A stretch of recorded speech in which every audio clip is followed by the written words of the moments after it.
Hey, what's going on? You know who it is. You know what it is. This your boy Town Biz. All right, man. So I wanted to do this video in regards to something that one of my subs brought up. And he was just talking about the sequel to Coming to America. You know, because I basically did a video talking about how much Tom Cruise made off the sequel to Top Gun. Look, at the end of the day, I don't think none of us saw the success that the sequel to Top Gun was going to have. Like I said before, if you would have bet me $1,000 that Top Gun Maverick would be the highest grossing film of 2022, I would have took that bet. For real. I think it exceeded expectations by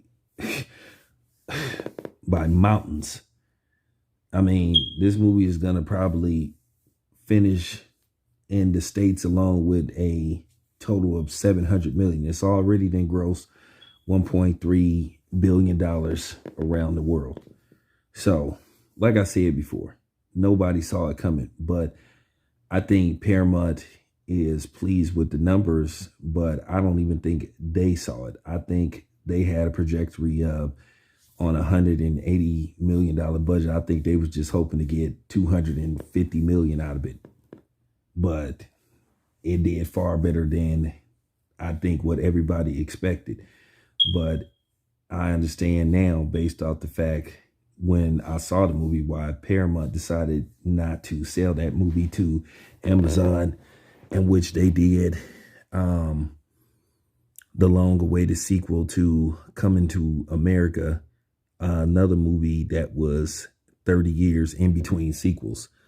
But the problem is with Coming to America, the sequel versus the Top Gun sequel, while Top Gun Maverick went forward, Coming to America Part 2 went backwards.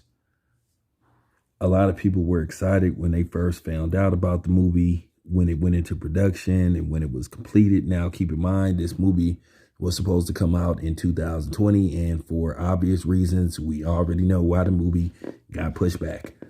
But the movie got sold to Amazon, and it premiered on Amazon in March of 2021. Now, the movie did well as far as streaming goes.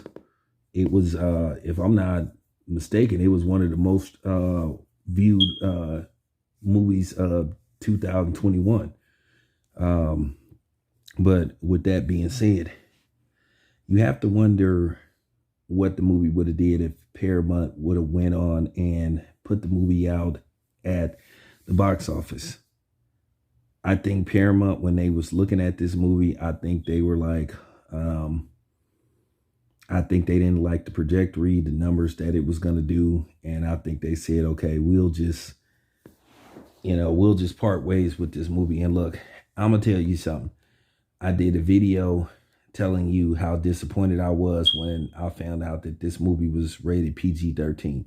We all know the original Coming to America was rated R, you know, for various different reasons.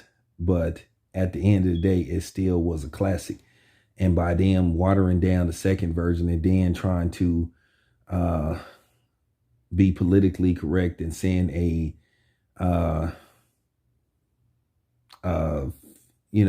feminist movement, plot in the movie, or a woman empowerment movie, I think it killed the whole premise of that movie. Because at the end of the day, I felt that it could have been some compromise on the movie, and I understood the premise of it, but this movie to me, it just was trash. I think when Paramount saw the final version, the edited version, the final edit, the final cut of the film, I think they were just like, oh man, because they just went backwards. They watered down the movie. They tried to be politically correct. They was pushing a bullshit women agenda that I think nobody cared for and that nobody wanted to see. And it just killed the premise of the movie. You know, the first movie was no holds bar. And I know back in 1988, based off how you have all these fake groups that try to police everything that's said and done in a movie, at the end of the day, they just should have said fuck it and just went and did it. One thing I liked about Maverick Top Gun, they didn't try to push they really didn't try to push an agenda in the movie. It was just a fun, action-packed movie. And it was just a movie you didn't want to do no critical thinking in the movie. You just had fun, you enjoyed it, and then that was pretty much it. You left the movie theater just satisfied. You know, you was just satisfied with what you saw. You wasn't thinking too hard. You just had a good time and you enjoyed that 2 hours and some change watching that movie. But like I said, when I saw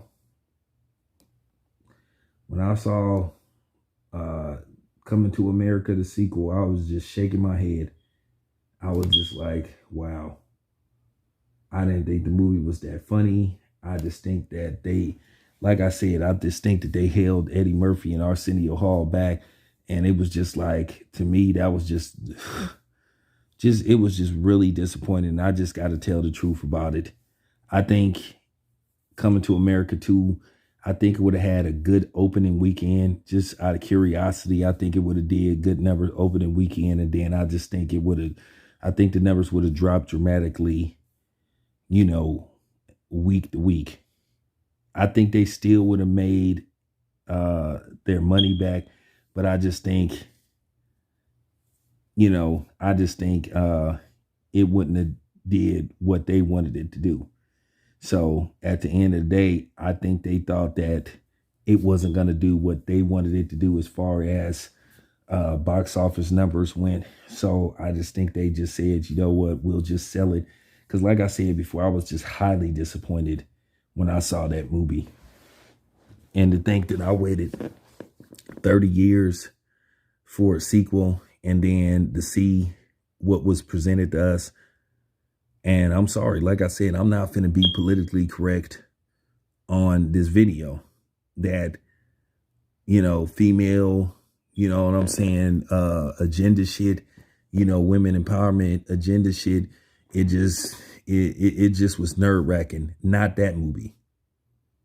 And then at the end of the movie where he basically says, okay, well, I'm going to let you rule and be the queen, you know, when I pass on, and so will be like what you could have did, which would have been solid. You could have said for the first time, we're going to have co-king and co-queen, which means they would have ruled together. And I think that would have been satisfactory. But at the end of the day, like I said, they tried to push just women agenda, and that was just all she wrote. Now, like I said, I don't have nothing against women being in powerful positions, but like at the end of the day, sometimes you just don't want to see that. Sometimes you just want to watch a movie. Sometimes you just want to watch a movie and be entertained.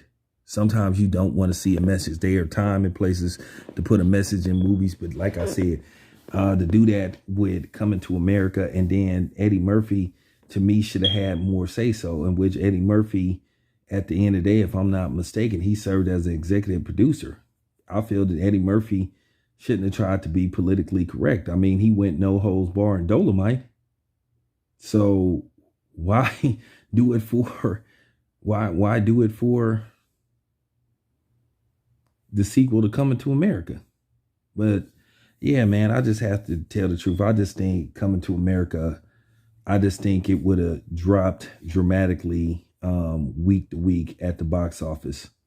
I think it would have turned to profit, but I think it wouldn't have did as well as we all expected it to do. I think if they would have made it an R-rated movie like the first one was, I think the anticipation for the movie would have been, you know what I'm saying, high.